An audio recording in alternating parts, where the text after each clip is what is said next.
Welcome back to World War Now, everybody. I'm your host, Conrad Franz. This is the last week of October 2022. I'm joined by my co-host, as always, Dmitry Kalyagan. Dmitry, how are you? How are you, Conrad? I'm doing really good myself. It's been an exciting week, a lot of developments in, the world of geopolitics and, of course, spiritual matters as well. We see, especially on the European front, things have been consolidating. People have been discussing all these huge events, including the dirty bomb controversy in the Ukraine, the gathering of the world's Russian People Council, and other events. And I'm sure we'll get into that this today. Looking forward to it, Conrad. Oh yeah, we got Russia, China, all sorts of stuff to talk about today. But before we start what we're going to talk about today and this week, I want to make sure that we do a very short debrief on our fantastic interview with former U.S. diplomat and Senate GOP foreign policy advisor Jim Jatras, which was, if you haven't listened to it already, go to our Substack or our YouTube channel and listen to it. It's episode 4 of World War Now. Fantastic, fantastic. You're not going to find that level of in-depth analysis from, a true professional like that, especially from this metaphysical perspective that we're trying our best to bring you every week. So, yeah, if you haven't watched that, go back and watch it. We cover it's one of the most in-depth conversations about the meta-political, as well as even more specifically just on-the-ground political military situation in Ukraine. So be sure to avail yourselves of that. We are really appreciative of Jim for coming on, and it's definitely going to be the first of many with Mr. Jatras. Yeah, I'd say about a week ago, our conversation with Jim has just touched on some really deep subjects. Of course, we started off with the on the grounds view of how things are developing in Europe currently, but also we transitioned to sort of a more deeper philosophical slash spiritual discussion of, say, the impact of Christianity and its interaction with the modern geopolitical circumstances in Europe, right? And we've kind of skipped between the former USSR to the modern Ukrainian-Russian conflict. We've also spoken about the Balkans, where Jim has participated actively in the 90s. And I found Jim to be a really interesting guest, not only because of his professional career and, of course, his experience, but also he has a perspective which he isn't afraid to provide. He gives unfiltered answers. He, of course, doesn't suck up to anyone. He has his own particular opinion formed in the context of an Orthodox Christian American, which is very unique in this day and age. And it was a really deep and interesting conversation, and I've taken a lot away from it, and I'm sure you will too if you give it a listen. Of course, lots of constructive feedback was given by our listeners, as well as some recommendations for future subjects we should cover on the podcast, as well as some of the articles that should be written on the Substack. So we always appreciate constructive criticism, feedback, and of course, any particular information that you want to pass on to us. You can feel free to reach us on Substack or in the comments section, of course, or on Twitter at OCanonist, Gnomrad, and World War Now. So, yeah, let's just touch on some of the subjects today. There's a lot to discuss, Conrad. Oh yeah, there's a whole lot to discuss. And right before I pass it over to Dimitri to kind of discuss the some of the political things happening across the multipolar world as everyone kind of takes this big deep breath as the fronts kind of solidify and a lot of Ukrainian promises kind of fall short as far as, the southern front goes. I also just want to say a big thank you to Father Joseph Gleason, who many of you might know runs the fantastic website Russian Faith. He has a great Substack as well, Father Joe's newsletter, as well as, what is it called here? Sorry, gotta move this window out of the way. The Russia Christian News Syndicate. We recommended both of those on our Substack, so if you scroll down to the recommended, you'll see both of those. Father Joseph wrote a fantastic, quick article, really saying some nice things about us and our analysis and our podcast. So thanks a lot, Father Joseph. I'm sure you'll be listening to this. At least I would hope so. And we would love to have you on the show at some point. Father, if you don't know, Father Joseph immigrated to Russia with his family. He was an American Orthodox priest in the Russian church, and he's been there for a while now. And he really put out some great content, whether it's just about life in Russia or about the spiritual religious situation. So thank you so much, Father Joseph. And with that, I'll kick it over to Dimitri to tap us into what's going on in the multipolar sphere. Yeah, and I think touching on that subject of course, Father Joseph's opinions on, say, world matters even some of those outside of, say, the clerical role are also important, because the role of clergy is not just to, bring us to repentance and, of course, administer the sacraments, but also to streamline some of the zeal which laity sometimes try to try to, of course, unleash upon the world in their, in their fervor for orthodoxy. So it's always important to have the clergyman's opinion, and I think, frankly, Russia today is doing just that. We see in Russia the 24th World Russian People's Council has taken place. I think it's already on its second session. And basically, what this council is, it's essentially a congress of famous Russian politicians, clergymen, and cultural figures, including artists, poets, historians, academics, who all gather together in order to give their opinion on the current situation concerning Russia, orthodoxy, and the future of the Russian civilization. This council started in 1993. It was started by our current patriarch, Kirill, of Moscow and Russia, so the first hierarch.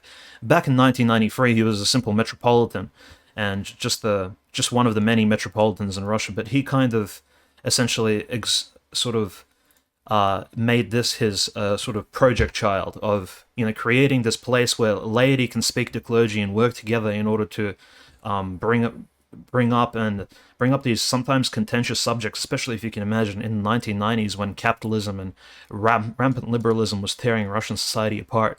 Especially patriotic and more conservative-minded Russians really needed to come together and discuss these deeper subjects, something outside of just simply making money or living off of a pension or, surviving and meeting day-to-day needs. People wanted to discuss deeper subjects. They wanted to kind of reconnect with their Russian history, which for many years the Soviet regime has suppressed. And Patriarch Kirill's project, this Russian World's People's Council, kind of brought all of this into fruition. And today, they're having the 24th council session, and the opening has been extremely powerful. I think we'll discuss that in a bit.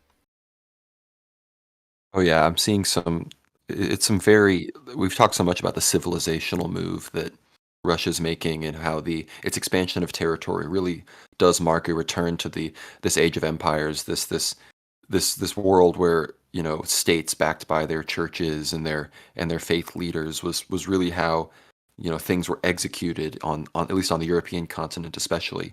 And in many ways, I liked what you talked about, Dmitry, about the oversight of clergy and taming some of the zeal. And this might not be exactly regarding clergy, but I wanted to remark on, I can't remember his name. It was Anton. His last name started with a K. One of broadcasters at Russia Today made some ridiculous comments again about drowning Ukrainian children or something, and of course actually immediately denounced and it was dismissed. And Russian society was like, yeah, what the hell? Why would you say something like that? Which I think is just very interesting to compare to how the West and the media handles their stuff. Because there's all sorts of criticisms you can make of RT or Russian state media, but in the West, there's when it comes to direct hatred directed towards your enemies, there actually is no limit to what you can and can't say. It doesn't matter how disgusting it may or may be. In Ukraine, there's still people that come on TV to this day that since 2014 have been openly calling for large scale ethnic cleansing of the Donbass and these other regions.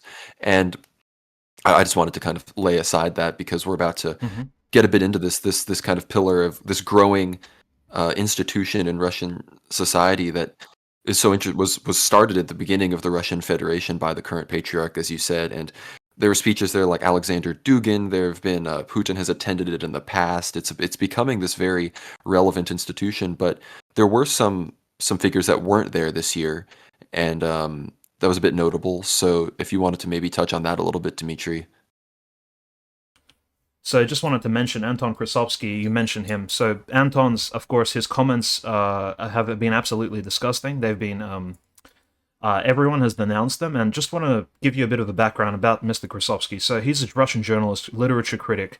I've been following him since roughly the mid 2000s, and he's said some pretty cringe things. But recently, in the last 2 years, some of his remarks concerning COVID have been outwardly absolutely disgusting. And of course, it's no surprise that somebody who is pro mandatory vaccination, yes, you heard me right. So Anton Krasovsky was pushing the Russian politics, and especially he was critiquing Putin for not instituting mandatory vaccines.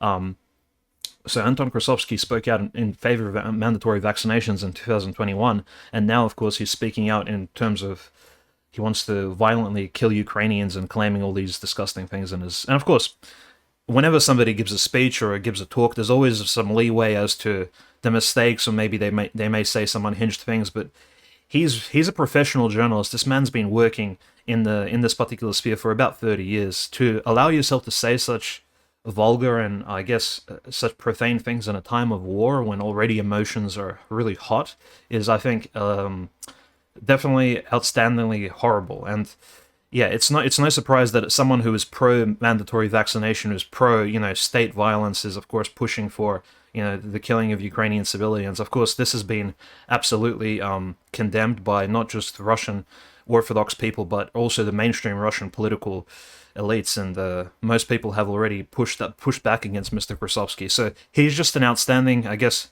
By outstanding, I don't mean that in a good way. I mean he's a very popular Russian journalist, and his comments have been absolutely condemned. I think it's just worth kind of giving that disclaimer.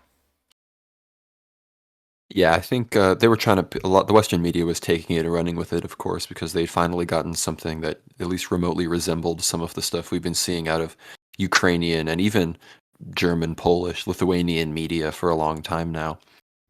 So, when it comes to the All Russian Council, which popular dignitaries this year, at least, people, politicians, were and weren't present? Like, was Putin there this year? Yeah, so in terms of dignitaries, of course, the opening speech was given by the Patriarch of Russia himself. So that's already I guess, very, really groundbreaking, essentially. And so the Patriarch gave the opening speech, was quite long-winded, mind you, in about 15 to 20 minutes. The Patriarch spoke about many subjects, including transhumanism, Satanism, the fact that the world has united itself under this liberal,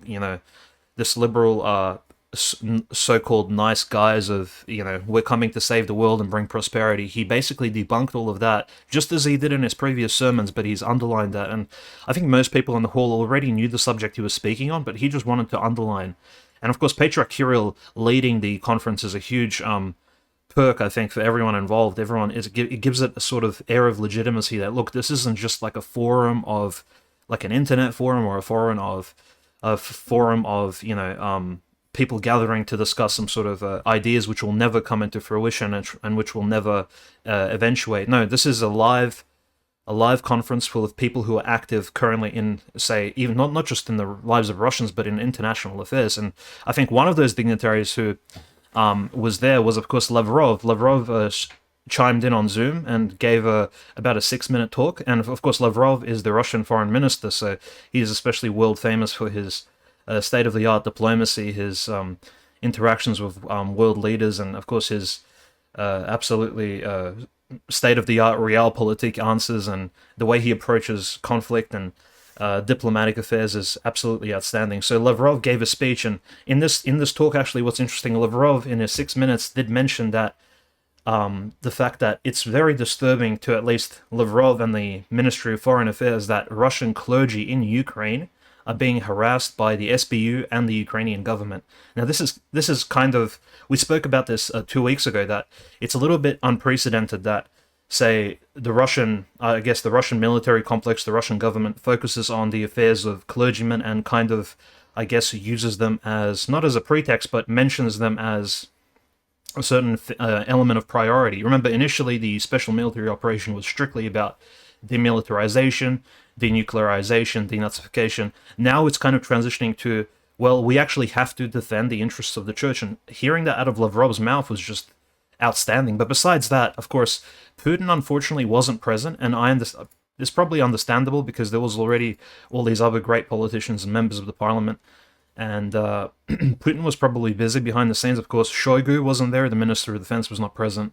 None of the generals or admirals of the current Russian Navy, including Surovikin, were all not present. So, in terms of military officers, they were not present. A lot of ministers, of course, and members of the Russian cabinet and executive were there. And, of course, a lot of clergy and bishops. Let's just mention that as well. So, it was quite a collective of people. And you mentioned Dugin as well.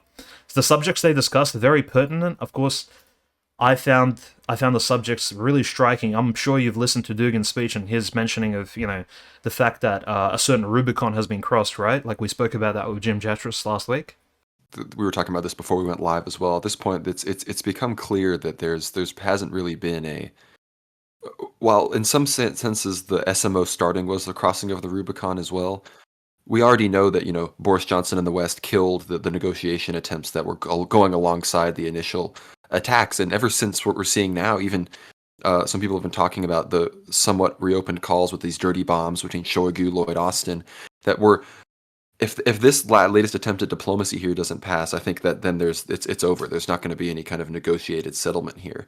And Dugan is pointing to that grander reality that the spiritual box has already been opened here. And in these remarks, Patriarch Kirill and everyone, they're talking about Russia as Third Rome, Russia as Catacomb, and these kinds of things, and even getting into other civilizational ideas like education and these sorts of things. And from an American perspective, like, oh, what they're talking about banning phones from schools and stuff. But if you've ever actually attended school recently, like I have, you realize that that's an actual serious problem that a serious country would take seriously. And when it comes to this, like this council in general, I mean, these are the kinds of things that perhaps in America there's political conferences from either side, but the closest thing you get to this is what, like the Southern Baptist Convention, and the like this, but the Southern Baptist Convention's like their influence has been waning exponentially ever since the past de-Christianization of America for the past 30 plus years. So seeing this become a more and more relevant institution, and to have people like Dugan who at this point are leading thought leaders regarding this conflict, being able to kind of diagnose the future, not the future, but diagnose the current issue, and discuss the possibilities of the future. It shows a somewhat united civilizational front here. And yeah, no, the subject matter alone it very much fits in with what we talk about on this podcast as well. And it's not the conference isn't even over yet, so be sure to stay tuned to our social media, because we'll be sure to be sharing translations and information about the rest of what is said. Yeah, and of course it's a little bit difficult to, of course, translate straight oral speeches into text, and of course post all these verbal remarks, of course, into text and do live translations. But just give us several hours, and we'll be giving you almost the live streamed information concerning what's being said at the conference. So, I think you mentioned Dugan's speech, how he crossed the Rubicon, and he's basically said that the spiritual box has been ticked. Yes, and the patriarch even remarked the same. The spiritual war is more significant than the one being fought on the ground in the Ukraine specifically. Like, there is a lot to say about the fact that Russia has entered into a new phase of being, and Russia itself is testing, like it's being tested. Not only is it testing itself, but I think behind the scenes, of course, the omnipotent God is testing Russia and seeing if it can withstand the challenges and kind of, despite its own sins and shortcomings, actually overcome these modern challenges before it. And Russia is still, of course, as many nations in the East and the West are infected with a certain strains of liberalism which permeate. And events such as the World Russian People's Council, they've tried to kind of diagnose and resolve some of these issues, and they do bring up things which are essentially things that need to change, things that need to be updated in Russian culture. Like you mentioned, the mobile phones in schools, right? Like that seems a little bit silly to maybe Western folks, but actually no, phones are a great source of distraction, especially in high schools. And of course the prominence of social media and the fact that you can just download TikTok and watch that in class, maybe with the sound down, or even with your wireless earphones. It's just the world has changed, and Russia's trying to kind of adapt in its own kind of orthodox way to it, in a very conservative way. And many may say that Dugan's of course, he's overinvested now. He's a hawk. His daughter was killed by Ukrainian terrorists. His words cannot be taken seriously. But no, actually, considering Dugan's speeches, and I've listened to Dugan for maybe over 15 years now, on and off, and I don't agree with everything he says, but his opinions have not changed, despite the tragedy which occurred with the killing of his daughter a couple months ago. His opinions have stayed basically the same. He's always been pro-Russian unity, that he always believed that Russia should unite despite some of these small ideological differences. He believes Russian center-left, Russian center-right, the Russian far-right, even the Russian conservative communists, which, mind you, one of the attendees was the leader of the Russian Communist Party, Gennady Zyuganov, and he actually gave one of the most interesting speeches, which kind of reminded me of the recent Chinese Communist Party National Congress speech by Xi Jinping. He mentions how, the benefits of Marx for Russian culture. He somehow manages to intertwine Stalin, Marx, and Christ into one 10-minute speech segment, which was, entertaining to say the least. And of course, we know Zyuganov is one of these old-school Russian boomer not to offend Zyuganov, of course, but he is a baby boomer. He is from the old generation, similar to Lukashenko. He's a man of an old build. He grew up and he realized himself in the Soviet Union, and his transition to the modern Russian reality. And he's one of the last people. Like, mind you, Zhirinovsky already passed away this year. Gorbachev passed away. He's one of these last titans of the old order. And to say Zyuganov still kind of participate in this, essentially this Russian Orthodox conference from a communist conservative perspective is quite interesting, actually. And I was quite pleased to hear that he was completely supportive of the current Russian civilizational agenda, which is inform Russian civilization and culture through orthodoxy, enlighten it, because without this enlightenment, the West will defeat Russia in the cultural sense, of course, but also in a military one in the long term. Oh, it's true. And I mean, we just talked about Father Joseph Kalisin, but he just in the aftermath of Obergefell versus Hodges saw the writing on the wall in America and realized that at this point it was better to raise his growing family in a civilization that was on the upswing, even if it was starting from a place perhaps of lower starting point economically or for individual prosperity, perhaps it's a civilization that's on the upswing as opposed to an empire in decline. And yeah, you mentioned Zhirinovsky. I want to pay respects to the vaccine's strongest soldier himself, octuple 8 times vaxxed.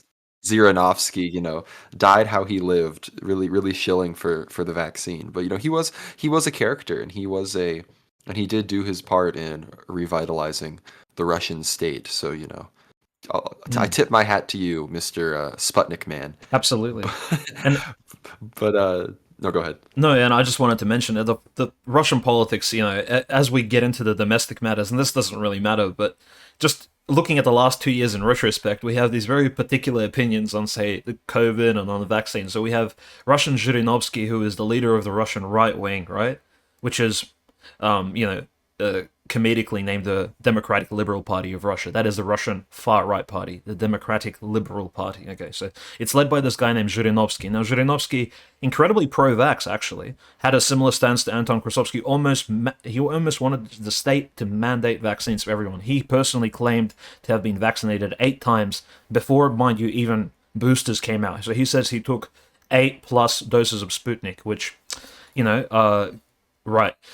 No comments on that. But essentially, that was Zhirinovsky's opinion. Then you have Gennady Zyuganov, of course, the leader of the Communist Party, who was vehemently anti-vax. So we have the communists being anti-vax. We have the far Russian right wing, who are called liberal Democrats, being incredibly pro-vax. And then we have Putin, who, people claim is, like an authoritarian leader. He takes an absolutely libertarian, neutral stance and says, well, get vaccinated if you want to. There won't be any mandates. There won't be any QR codes.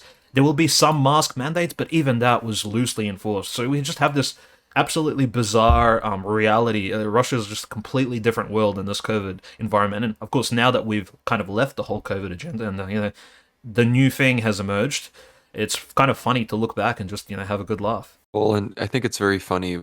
So we just talked about a somewhat broad spectrum of Russian politics. Notice who was not mentioned was Alexei Navalny. We talked about that 2 weeks ago, and I think, like, just so everybody can understand, Dmitry just kind of briefly explained what anyone could learn from Wikipedia reading about the major parties in Russia. But just so you know, anyone commenting on from the Washington Post, the New York Times, mainstream media in America, Germany, Berlin, the UK, they don't understand that. Like they don't actually they either are willfully ignorant or have not availed themselves of the information that Dmitry just explained. Because if you read their analysis, it's completely divorced from the political reality in Russia. But we might get back to that Russian council a little bit. I want to switch gears a little bit to the Orient, to the dragon in the East, China, who also had a very civilizationally relevant council that had a lot to do with Xi Jinping and his continued centralization of power. The West tried to make some fireworks out of the former president of China being escorted out, but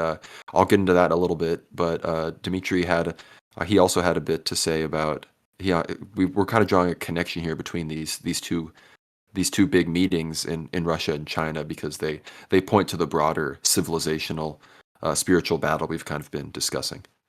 Yeah, so I guess as most of you are aware, China is the number two greatest economy in the world. Russia is the number two greatest military power in the world. America, of course, holding a primacy in both spheres. So essentially, we have these number two and three great civilizational nations holding these huge conferences, the Russians in Russia, the Chinese, and because they both occurred in October, we can maybe draw some contrast here. So the 20th National Congress of the Chinese Communist Party took place about a week ago exactly, and it's already finished, but so we can kind of look back and view the results. Now, the current chairman of the Communist Party in China has remained seated for I believe, a fourth term. So General Secretary Xi Jinping has retained power. You can say he's quite old at this point, 74, and I think he's almost outside of the delegated range stated in the Chinese constitution that you could actually hold office, but the Chinese at this point don't really care about those particular stipulations.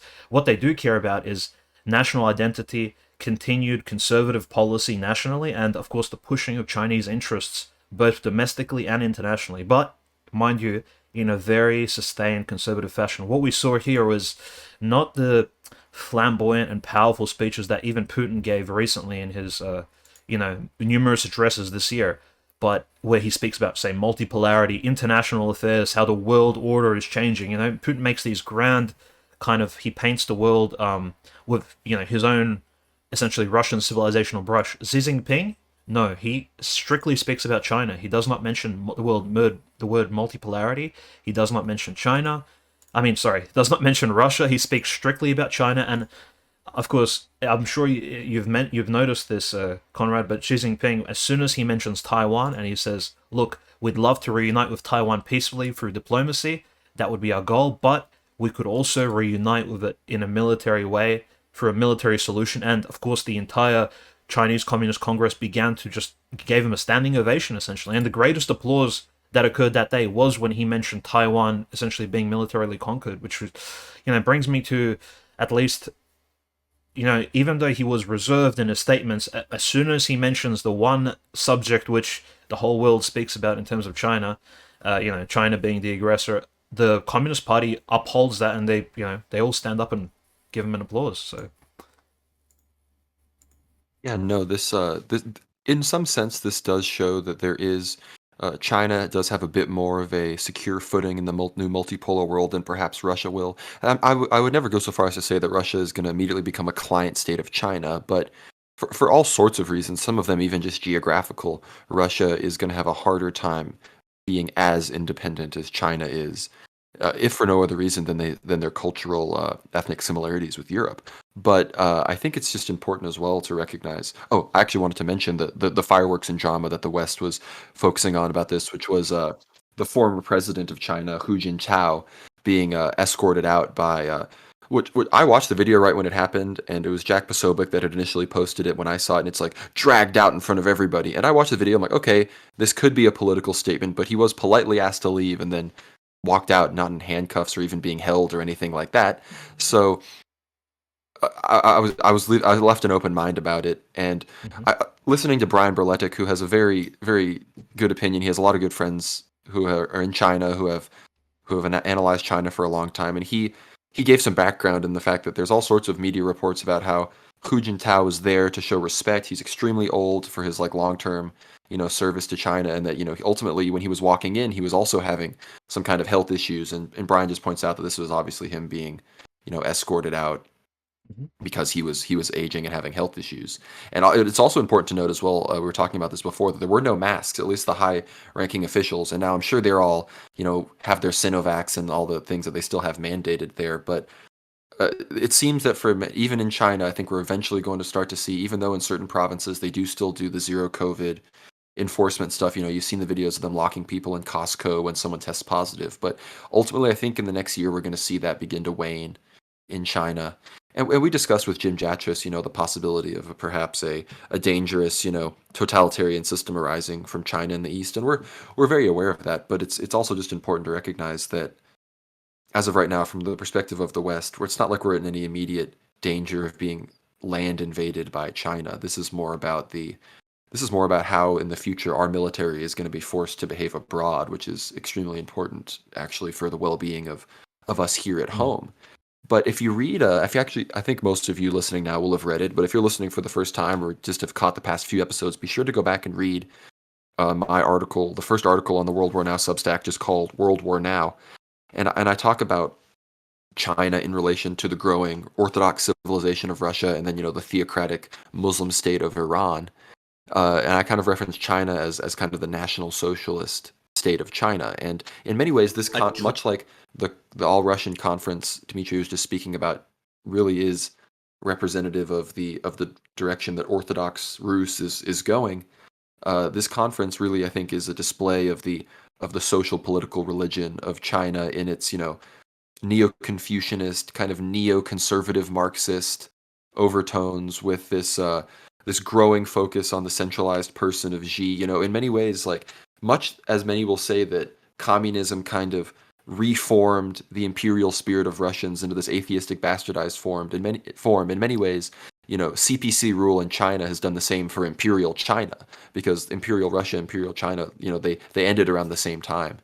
And now seeing this character in Xi, who is in many ways much less atheistic than his predecessors, especially Mao, and is still willing to follow Deng Xiaoping, who, if you want to learn more about this, actually go to the Dr. Steve Churley YouTube channel and find a documentary, a video called "The Rise of Nationalist China." I wrote that documentary. It's really short length; it's less than 10 minutes long, and it explains kind of the history of China's shift from more of a true communist Marxist state to a more what I would call a national socialist state. A nationalist state with, they talk about China being a socialist state with Chinese characteristics and these sorts of ideas, which this kind of social political religion in China is very much the forward thrust of the growth of their civilization state, and that is very much kind of typified in the centralization of Xi's power. I believe now the 6 other members of the Communist Party steering committee are loyal Xi Jinping sycophants. So he's very much in the driver's seat of the most populated nation in the world. Yeah, of course, and I think it's good to mention Dr. Steve Turley's video, "The Rise of Nationalist China." In the said video, uh, Turley reads out that the fact that China now is rising up and it's not actually opposed to Christianity is a huge perk in its sort of development, because it's, on one hand, China is rejecting modern liberal sensibilities and the liberal dogmas which we're getting spoon-fed here in the West. For example, the fact that the feminization of men, and I'm speaking very broadly here in a cultural sense, and of course in a in every sense, is a negative thing, and China's trying to shut that down from top down, from a political angle. On the other hand, you have the opening of Orthodox churches and cathedrals all over China. We have the Russian bishops essentially visiting China, promoting missionary work, essentially unopposed. The Chinese Communist government is, despite its communism, and of course we just mentioned Gennady Zyuganov in Russia, communism in the 21st century is very different to the communism we saw in the 20th. It's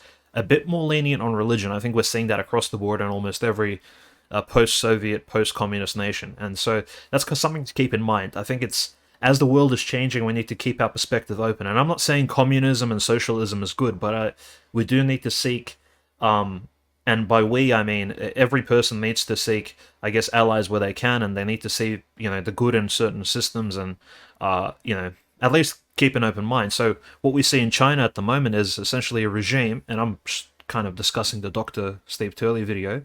We see this nationalistic regime basically solidifying itself, and China has evolved from its really deep communist roots in the 60s during the Cultural Revolution, when they did actually persecute Christianity in the 60s and 50s, but they're coming out of that and transitioning almost flawlessly, opening up not just to capitalism but also to religious ideas. And one of those, of course, one of those movements is Orthodoxy. So we're benefiting quite deeply from that. And I guess the contrast, right, if we're speaking about most Soviet and post-communist and socialist countries generally, the main contrast between Russia and China would be that Russia did not have a smooth transition from communism to, say, sort of Keynesian capitalist liberalism.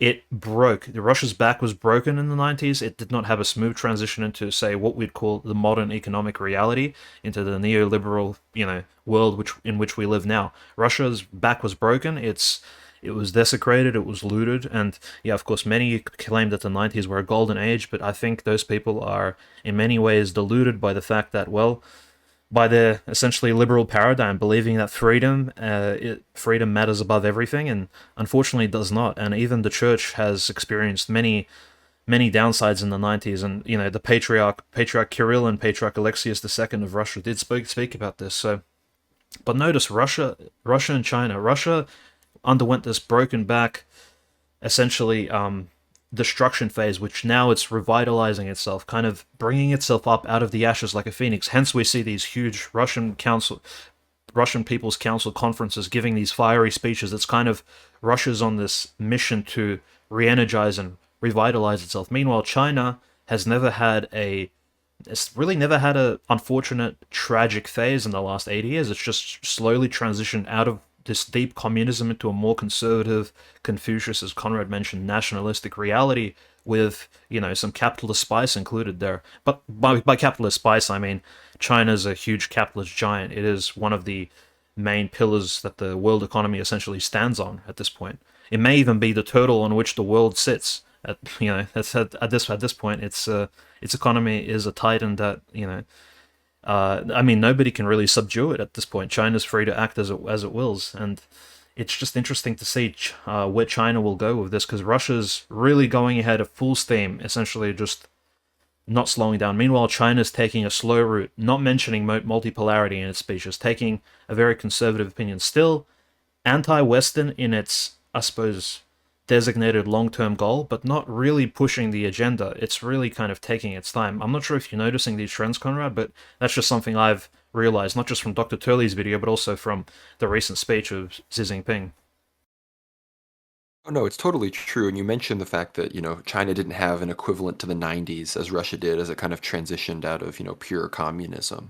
And in that video that I wrote, it mentions a lot of quotes from Deng Xiaoping, as we said. And he very much speaks about in the 90s when he was consolidating power against the more hardcore Marxian elements of the Chinese Communist Party in uh, in China at the time. He very much explicitly says that we need to be more wary of dangers from the left than of dangers from the right. And he was very much speaking culturally as well as, economically. And he opened up the markets a bit, but he didn't completely surrender China to the looting that Russia experienced. And we're seeing the fruits of that now. And sure, you'll read like Peter Zehan and these people that say the Russian economy, I mean, not the Russian, the Chinese economy is on the brink of collapse and whatnot. And sure, China may be in for, China did take COVID way too far, and they did have a bit of a crucifixion martyrdom, as Metropolitan Neophytos called it, as their government really cracked down on that stuff. But as a civilization, they still remain trucking along and powerful and are committed to reterritorialization when it comes to Taiwan, and are only going to surpass, in my opinion, both the US and Russia militarily in the next 50 years. And when it comes to the conference, I know one of the biggest things that came out of it was China's finally starting to crack down on abortion, as you know, they're bracing for the impact that the one-child policy is going to have on the next generation, as they kind of hollowed out the generation below them. But is there anything else that was discussed at the conference, Dimitri? Maybe you want to get into the abortion stuff. Is there anything you want to Yeah, make I would sure people say know about that? I guess like a nationalist perspective on pro-life is always like a good thing to see, especially a leading nation in the world. We see many Western countries recently, such as Australia, New Zealand, Ireland, have legalized abortion actually to a great extent, almost to the, I mean, well through the second trimester, which is pretty incredible actually. So we have Western countries doing the opposite. Well, I'm not talking about Roe v. Wade, which was a great achievement for Christianity and conservative Americans here, but other Western nations, smaller ones, have been actually liberalizing abortion laws recently, and it's been quite tragic the last 10 years for the pro-life movement, at least in the West. Now, seeing Russia, China essentially limiting abortions, like not entirely but severely, is of course I suppose a positive development. We see these countries actually focusing on their birth rates, moving their opinions away from, say, these Marxist realities of, well, my body, my choice, these sort of ideas which don't stem from anything besides like rudimentary, ruthless, and negligent, atheism, right? We're moving towards, okay, every person actually does matter. Every person contributes to the state, even from a nationalist perspective. To to kind of build and cement and to enforce the genophond. To a nation needs its people, and one-child policy will not do the trick here. They need to. China's demographics are in for a bit of a shock, especially with their male-dominated aging population, right? And by aging, I mean there's still about a generation or two to go before that gets really bad. But I think they're taking these things into consideration. And look, the Lord works in mysterious ways, and if this is the way in which abortion is going to be limited through Chinese, say, prideful nationalism, then so be it. I think that's a plus, not just for the world, but also for the souls of Chinese people. And I think everybody, and for China to set such an example and to crack down on abortion, that's a great achievement. No, it is, and the Bible and the Old Testament is enough evidence that there are still, sure, there might be many nations that are not baptized, that are not followers of the one true God and of Christ, but uh, it's still beneficial to those nations to not, drench their soil in the blood of their babies. That stuff still reaps, physical consequences. Like sin is still sin and has consequences in the world, even if the people might, be able to plead ignorance of Christianity. And I think China, sure, we might not necessarily see an Orthodox revival in China as I personally anticipate seeing in the West in the next perhaps 50, 60 years, but they're allowed to evangelize. They have large cathedrals that actually are allowed to serve liturgies. There are ethnic Chinese, they're not the majority yet, but there are ethnic Chinese parishioners and even clergy. So I think it's important to pray for that and be aware that there is some legitimacy to the Chinese restriction and persecution of perhaps certain Protestant or non-Trinitarian groups evangelizing within their country, because we know that the CIA and we know that foreign intelligence agencies use these groups, use religious groups, use especially Americanist religious groups. American in many ways, certain forms of American evangelicalism have been very fruitful abroad because of how tied together they are with individualism and with these other ideas that are so valuable to the American project overseas. So again, I'm not saying that anything that Chinese have done to any kind of, Christian group is justified, but it's important to remember that there's more to it than just, they're persecuting the religion because they don't like it. They have shown a willingness to work with the Russian Orthodox Church, and they don't. That's not even something they had to do. I don't think Russia would. I don't think the Russian state is so holy that they would turn on China for not supporting the church. So I think it's a positive development. Yeah, I think it's worth mentioning the fact that this idea of, oh well, if a nation isn't Christian, if a nation isn't Orthodox, then like, everything should be allowed. No, that's the wrong. Like God will judge, of course, these nations and individuals by their actions and sins, even in their ignorance, right? So these nations, such as China, such as Russia, even Russia during its Soviet period, when collectively ignorant people commit sin, they are still sometimes brought to repentance through corporeal worldly punishment. Or for example, we see that in the stories of Jonah and Jeremiah in the Bible, when God sends Jonah to Nineveh, even though the Ninevians, they had so we're talking about the ancient Assyrians, we spoke about this on episode 1 and 2, they had no idea who the true God was. They were celebrating pagan, they were probably sacrificing animals, maybe even people. They were they had quite a cruel culture, and God still sends Jonah to a foreign nation in order to tell them not to sin. In the same way we see China today, of course, trying to ban abortion, and whatever their motivation is, decreasing collective sin will, of course, probably decrease the chance that God will send a sort of punishment upon the nation to collectively kind of have them reflect on their actions. And I think recently, the famous Russian hierom monk Roman Matushin, who is, of course, he's famous in Russia not just for his pious work around monasteries, especially women's and men's monasteries. He travels around. He's also he was a layman, he was a famous Russian poet and singer, and he actually continues to produce poetry. He's well into his late 60s now. He's considered, I guess, one of these modern Russian elders who has, of course, people want to hear his opinion. They love his work. They love he's a real genius of poetry and songwriting in modern Russia, I guess. And being a clergyman and being a monk, it's really a unique opinion. And his recent statement about the Ukrainian war, he says he doesn't give a really patriotic or pro-war hawkish statement. He just says simply, this is all happening because of the sin of Ukrainian people.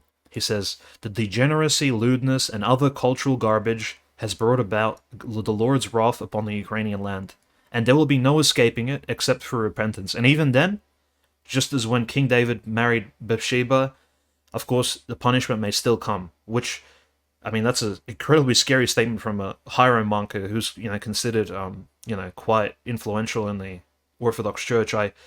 I believe, based on the statements of other bishops calling for repentance, calling for extra, I suppose, extra judicial, extra administrative fasting in the month of October, which is supposed to be quite a chill month for us Orthodox folks. There really isn't any fasting period in October besides your Wednesdays and your Fridays.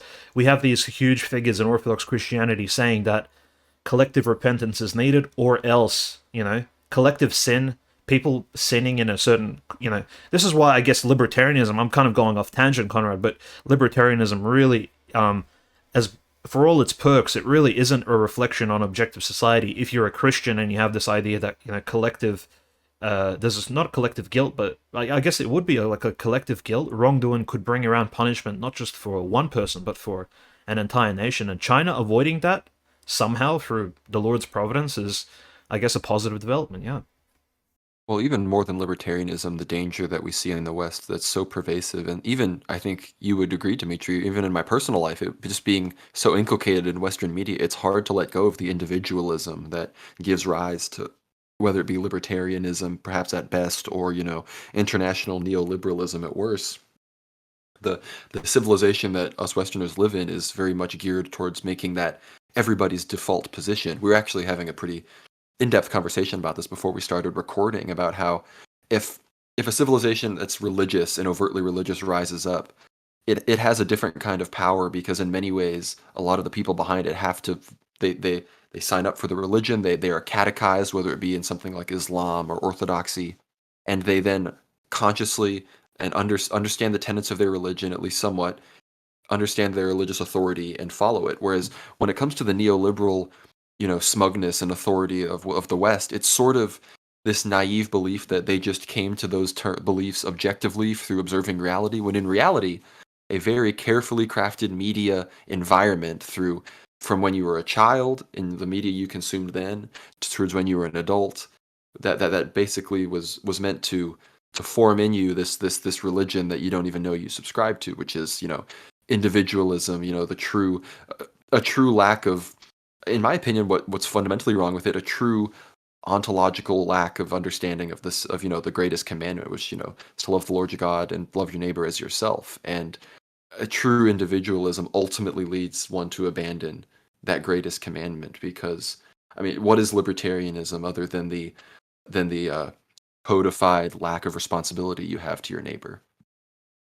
Yeah, that's true. I'd say libertarianism, for all its benefits and all of its I guess libertarianism, as you mentioned, that this idea that it's a selfish belief of, look, I'm going to stick to myself and loving thy neighbor isn't exactly on the cards, right? My freedom matters more than, say, giving to others, even if, but notice, we Orthodox folks, we're not, freedom for us is important, and I'm just going to paraphrase Father Seraphim Rose, the future saint, that freedom from sin is paramount to us, not freedom from, say, worldly affairs, freedom from money, freedom from power. That does matter to some extent, but freedom from sin is, of course, the primary thing we battle against. This is the thing we are trying to achieve. We fight sin in order to free ourselves and to be more like the Son of God who came to us, who brought us salvation. So that's the particular goal of Orthodox Christianity. For all those listeners who aren't aware of, exactly what Orthodoxy is, like that is the primary tenets of the faith. It's not exactly to whatever you may believe it may be about worldly power. You may be watching, the news, and you may be given a wrong perspective of the Orthodox faith based on what Western media is portraying it as. But that's not it. The primary goal is, of course, freedom from sin, and that's what we try to do by attending church. And I think the clergyman listening to this would be would be in agreement, and hopefully we could have a clergyman on here and to discuss some of these more in-depth issues of the faith and sort of some of these foundational Orthodox subjects. But moving on to, say, the idea of the religion of the individual, as Conrad, you mentioned, individualism is this bizarre this bizarre thing that we're in now, this phase, this paradigm of everybody sticks to their own and no one commits to any rites or cults. Or even if you may even seem positive, you may say, well, I guess this means less people will join Freemasonic lodges, less people will attend synagogues, less people will attend, say, false heretical churches and cults, and you know I guess you could say bad places of faith, right? So nobody will attend pagan temples because nobody will hold membership in these pagan cults. But we see this; it's almost like the devil works in these really mysterious, bizarre ways. He gets at people through this individualistic stance of, well, if they don't align with anyone, maybe that's like a sort of enlightenment in itself. But that's a fake idea. In the Orthodox Church, we don't believe in this sort of individualism, everybody's to themselves. No, we must join the church as a not just a worldly organization, but it's linked to the church in heaven. It also, the Orthodox Church, we believe, is one. It's combined with the earthly organization is combined with the spiritual one in heaven, and of course through all the saints and Christ at its head. So this idea that not belonging to any sort of worldly organization is some sort of perk, and like this is a something we all should strive towards, is completely not a Christian idea. And I guess if we go into like eschatology, right, Conrad, there's this idea that the Antichrist at the end of time will come and rule as a high priest and a king from Jerusalem, and he'll rule over the entire world. But it seems that at this point in time, despite us, discussing the possibility of world war and the end of the world, the Antichrist, who is he going to rule over at this time? It seems like everyone's watching TikTok. Everybody's attention span is 6 seconds or less.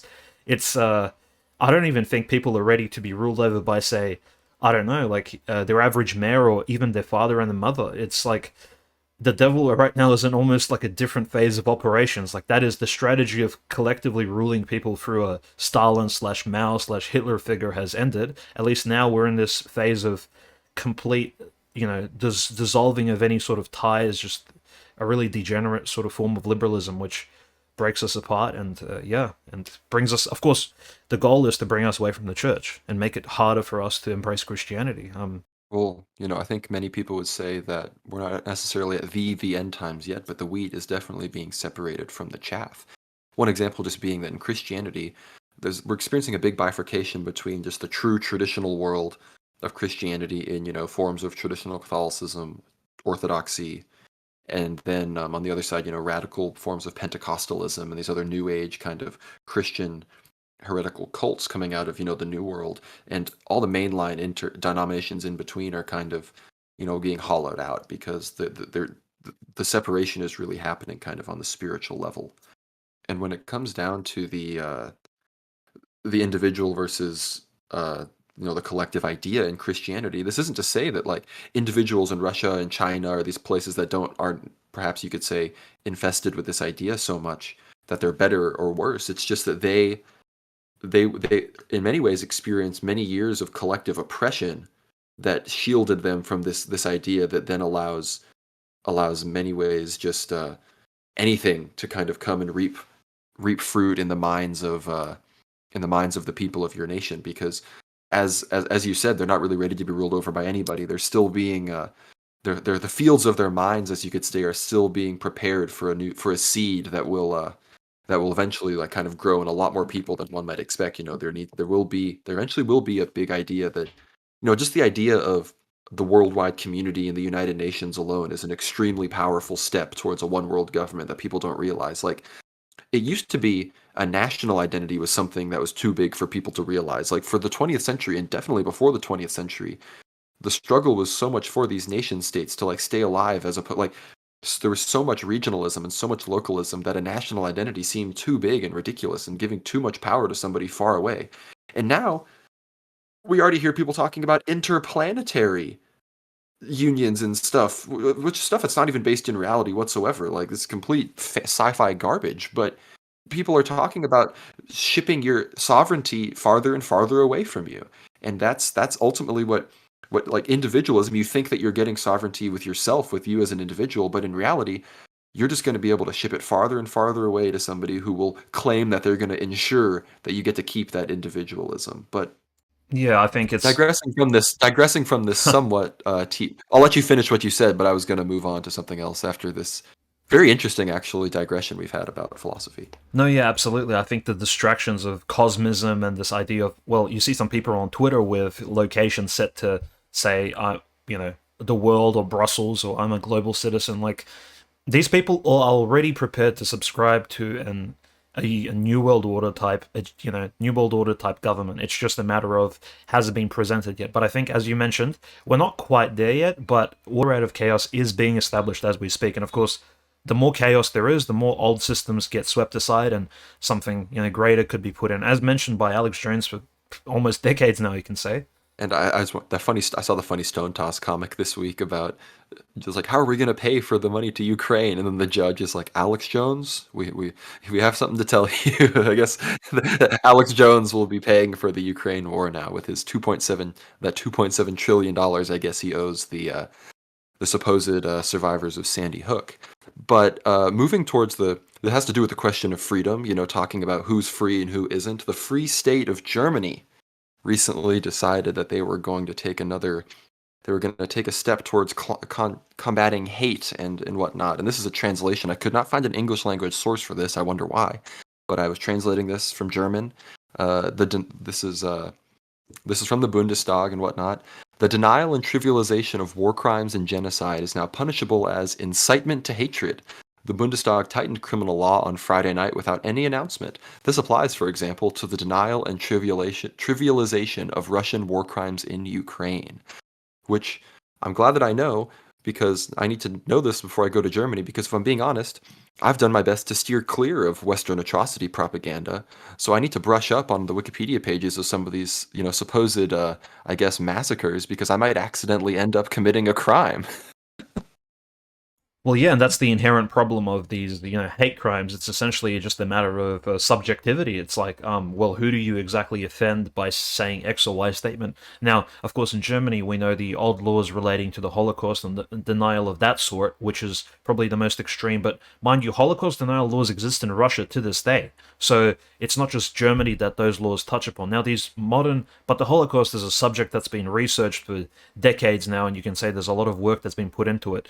It's really, to deny it, you really have to go out of your way. Meanwhile, we have events which are still, mind you, even in a proper criminal procedure, the prosecution wouldn't even gather enough evidence to present before a court. Bucha, for example, the alleged Bucha massacre has only occurred, was it 4 or 5 months ago? And we're talking about the alleged homicide of, well, technically I would say homicide, still collective homicide of innocents. Now, who has committed this homicide? Who collectively murdered all of these people all these Christian people in this village? That's the main question, right? And of course, the West is clearly pushing towards Russia, and Germany is saying, well, if you deny that Russia murdered all of these, hundreds of people, then you're breaking the law. You're essentially spreading misinformation. You're denying something equivalent to, say, the Holocaust or whatever they want to compare it to. And it's just bizarre. It's, mind you, meanwhile, right, Conrad, we talk about subjects such as the Nord Stream 1, which was recently destroyed. That's kind of gone off.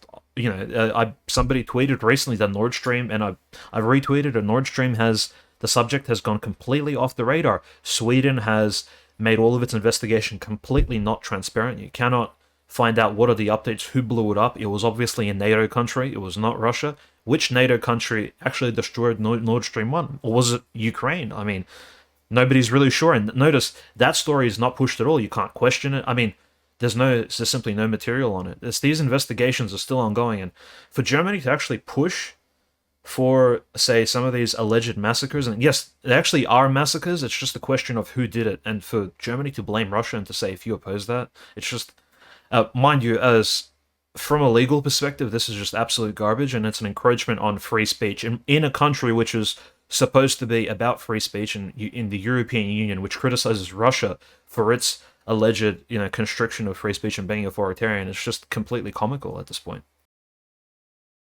Well, let's bring some clarity to comparing. I think it's even regarding, something like the Holocaust. It's, I think, even disingenuous to compare Russia and Germany, because ever since 2018, Russia basically stopped kind of really enforcing their post-World War II kind of anti-Nazi, kind of anti-identitarian, anti-World War II revisionism laws because they just realized it wasn't relevant and that the Russian state had kind of somewhat moved beyond that. And sure, perhaps you might still get written up if you really are pushing hard to disseminate, some very specific information. But even then, like, compared to Germany, where they'll arrest a 98-year-old grandmother for like engaging in like basic historical skepticism, like they they really really like to arrest people who, when it comes to these specific kinds of things, like this kind of narrative that's very emotionally charged, they're like, all right, we recognize that we have a window to seize power to where we can enforce speech in this regard. And Canada has gone this way for a long time now. The UK has been this way for a really long time. It's like one of the worst places for hate speech.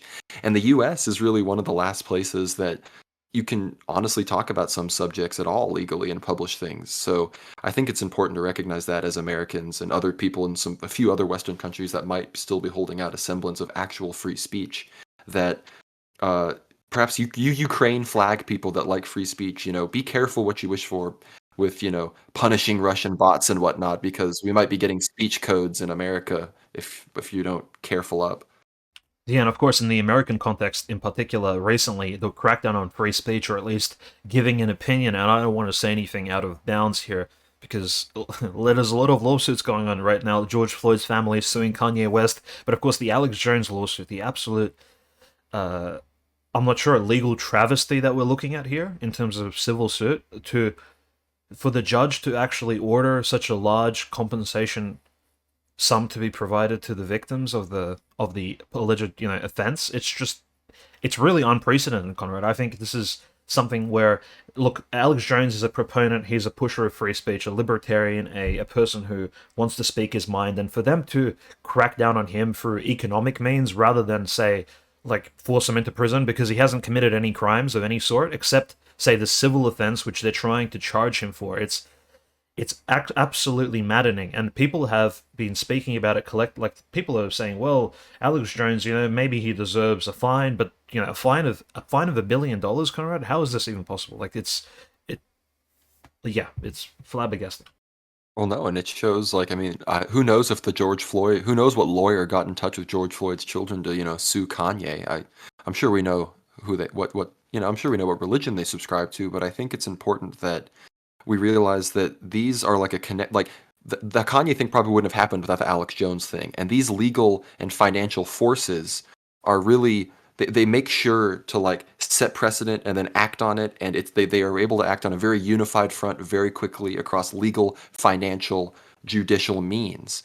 And this is how, the system, the Zog, someone like Curtis Yarvin would call it the cathedral. I believe there's actually more malicious actors to it than that. The people that act, that Putin in the West might call devil worshippers, Satanists, these forces that exist in, the bureaucracies and the legal governments and forces of Western nations. Like, these forces will unite and go after someone like Alex Jones for symbolic reason as well. Like, as Dimitri said, like, is there really anyone who kind of represents the like rawest kind of almost unsophisticated true American free speech vision than Alex Jones? Like, I don't think so.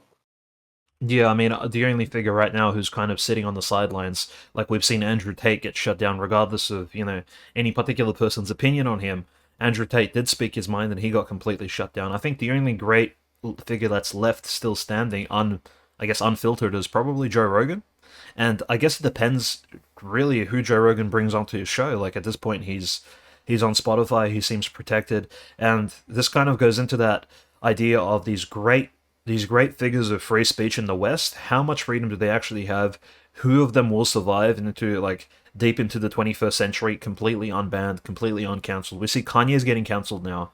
Elon Musk almost got cancelled by a huge Zelensky ratio because, as we can see now, Ukraine is more focused on posting memes and Reddit tier, ratios than, say, actually focusing on the ground and trying to like prop up their failed state. I mean, like we mentioned last week, if Ukraine focused on Christianity more than it focused on memes and posting these NAFO bot garbage posts on Twitter, right? Posting degeneracy, maybe there would be results, right? Actually praying in church, actually having these like collective sessions of contemplation as to why this tragedy has occurred in the first place.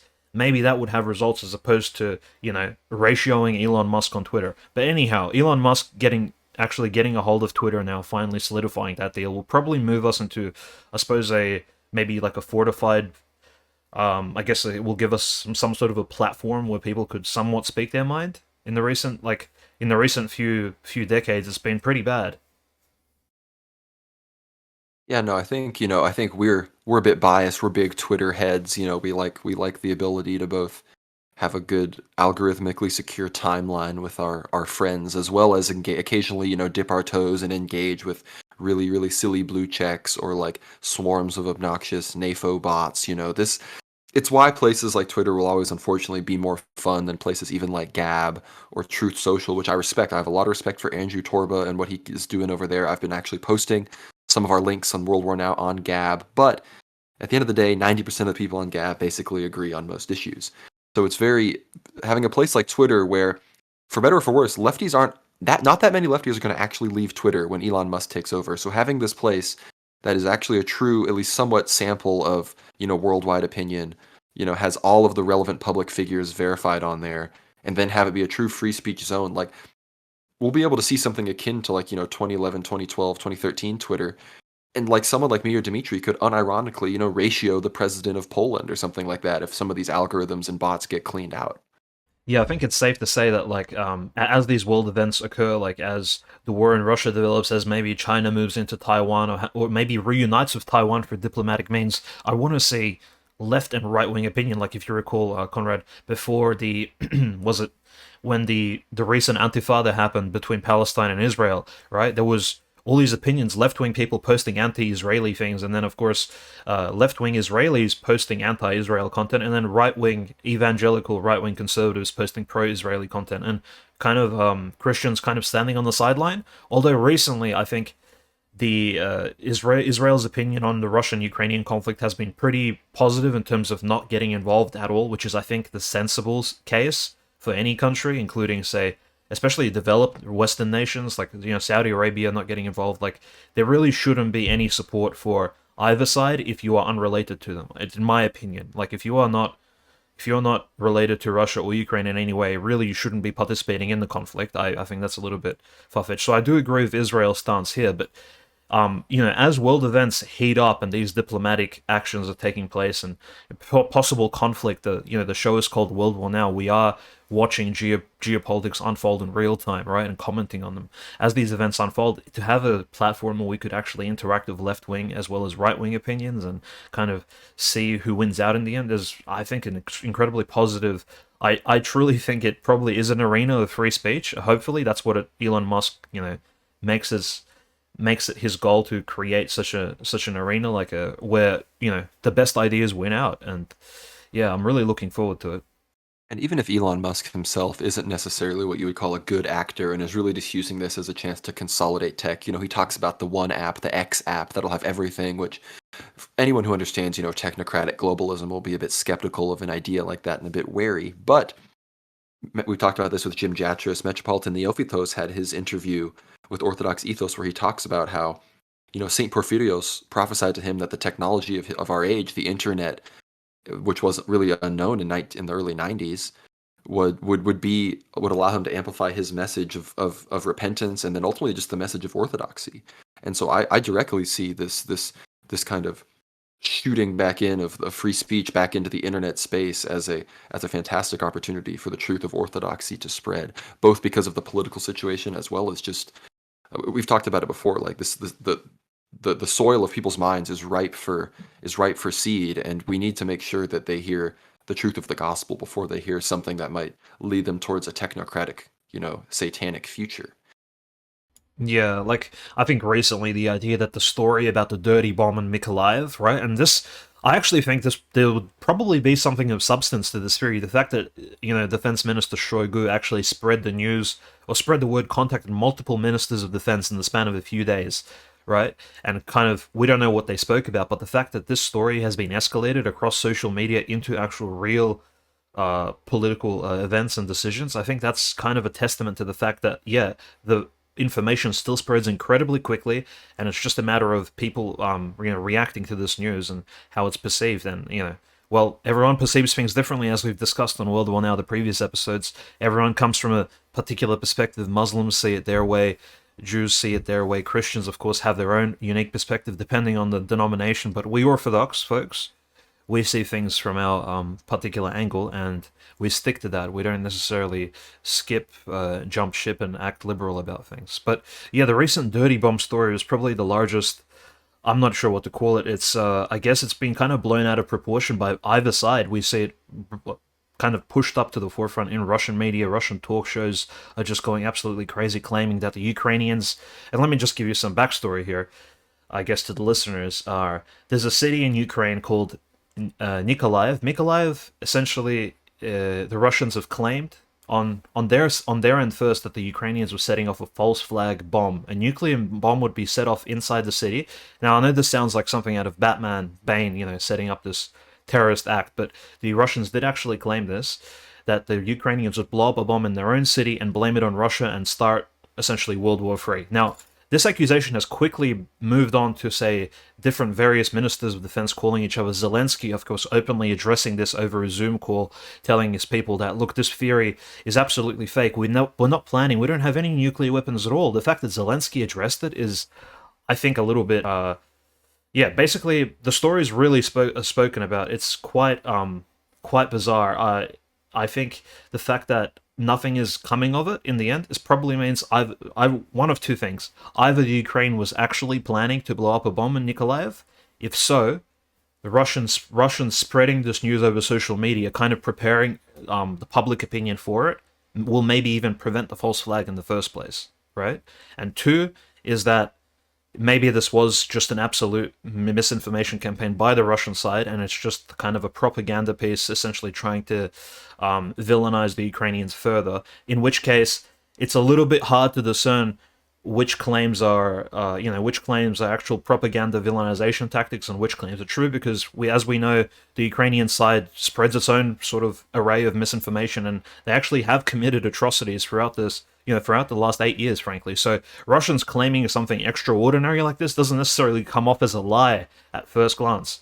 So I guess it will be interesting to see how the world reacts to this dirty bomb theory, but it's still kind of in the air at the moment. Ministers of defense are still talking, diplomats are still kind of arguing among each other what shall be done. But if we do see a nuke go off in Nikolaev, hopefully things will kind of not escalate into a third world war, because I feel like this would really be a move out of chaos and not really one coming from a sort of organized, sort of rational place. It really seems like it would be a false flag event set up by probably very malicious powers. Well, if it is something that the Russians have accurately identified and are truly warning them about, I don't have much of a doubt in my mind that it would involve in some way the troops. I believe it's the 101st Army Airborne that are training now in, was it Moldova, Romania, or one of the countries, or actually or like one of the countries bordering Ukraine. And if they were to then be affected by this dirty bomb, could that be a casus belli for perhaps I think we talked about this in the interview with Jim Jatris, perhaps not a NATO force as was talked about, but a joint force of a coalition of the willing, as the West really likes to talk about. But in many ways, this is gonna, as more of the stuff heats up, more and more forces are going to be forced to pick sides. And you talked about like Israel's neutrality, and they're trying to maintain.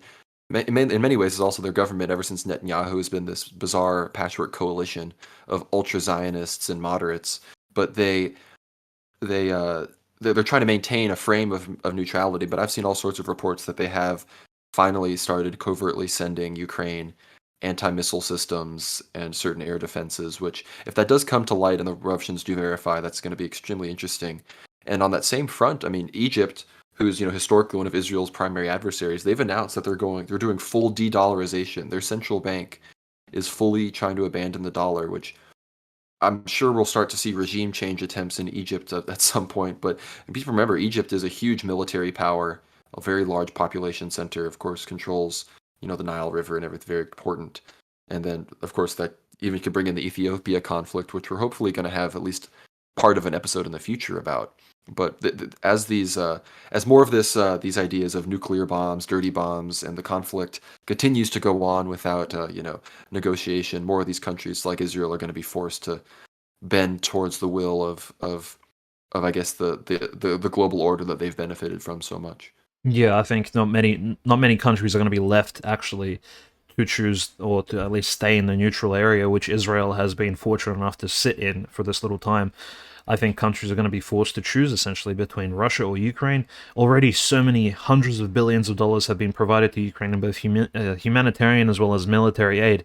It's just a matter of time, but before whoever doesn't tithe or provide a tenth of their GDP towards the falling nation of Ukraine will be marked as I don't know, like a someone who is disloyal to the order, to the New World Order, to the system that the globalists are building around us. I think the fact that Putin, mind you, Putin and his regime has remained somewhat neutral in regards to not asking other people for support, other countries, other world leaders, is actually probably the more noble and the more honest approach. Russia is taking this as a local conflict which they're willing to resolve. They have set, as we've mentioned on multiple episodes, they have a set list of priorities. They're willing to go out and achieve them.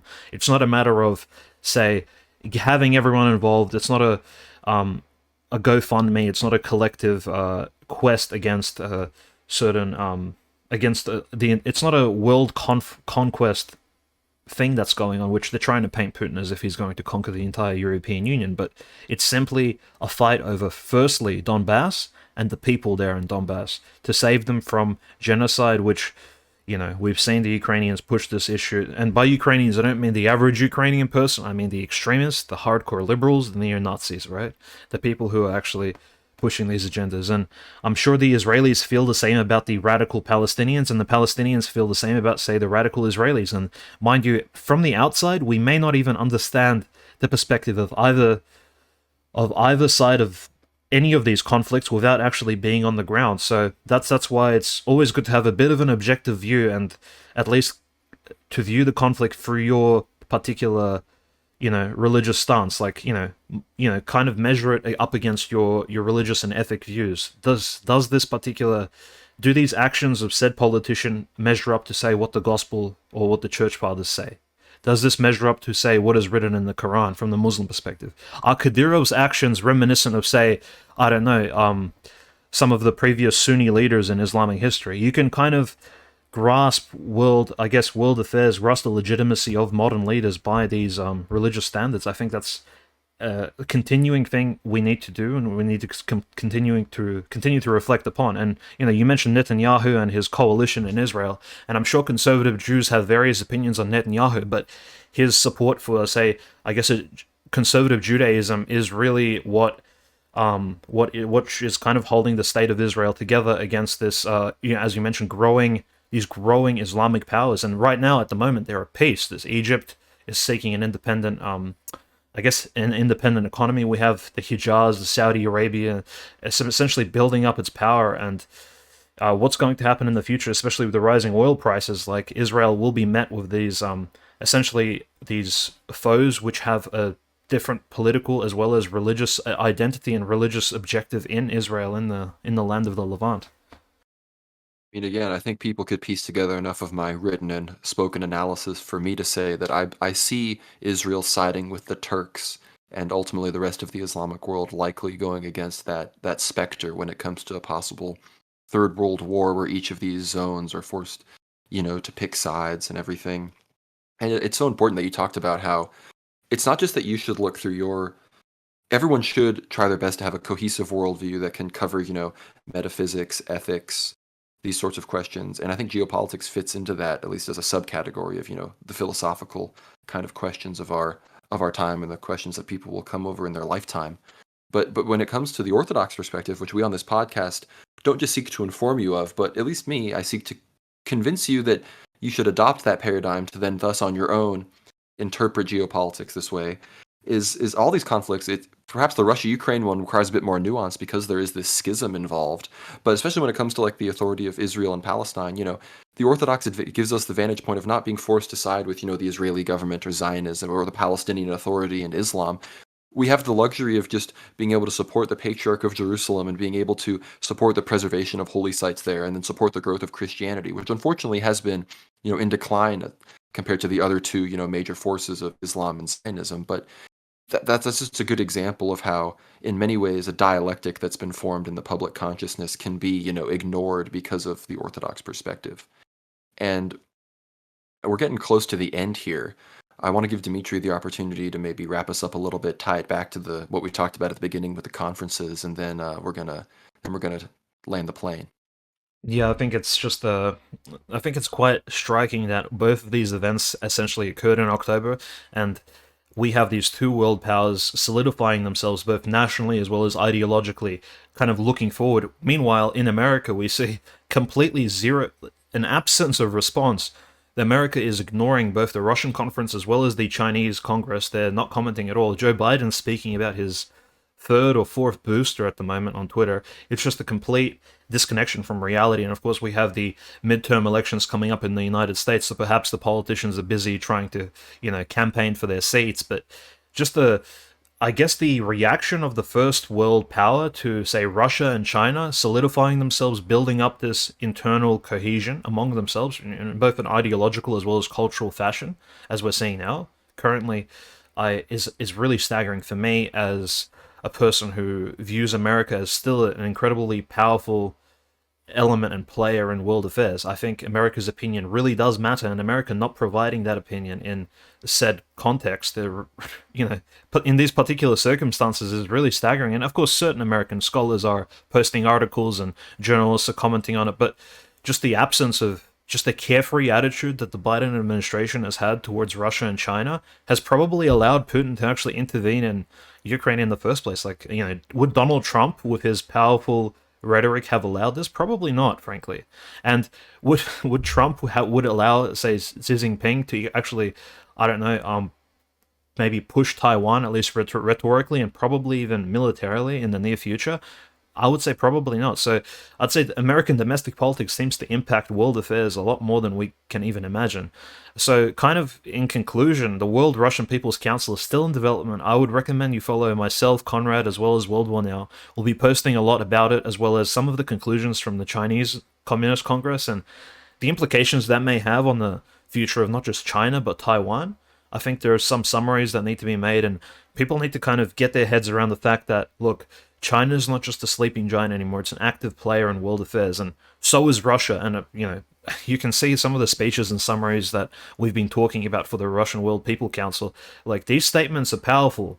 Russia, the patriarch, the people, the participants, they see Russia as the third Rome. They see Russia as the katakon, the, Second Thessalonians chapter 2 reference that Russia is the religious entity which will hold back the Antichrist by the grace of the Holy Spirit. What does that even mean? I'm sure there'll be an episode or an article in which we discuss that in depth, but these are really powerful religious sentiments growing in the Russian society at the moment, and just complete ignorance of that by the Americans, completely just calling Russians barbarians and ignorant, Putinists, and like, this is beyond Putin.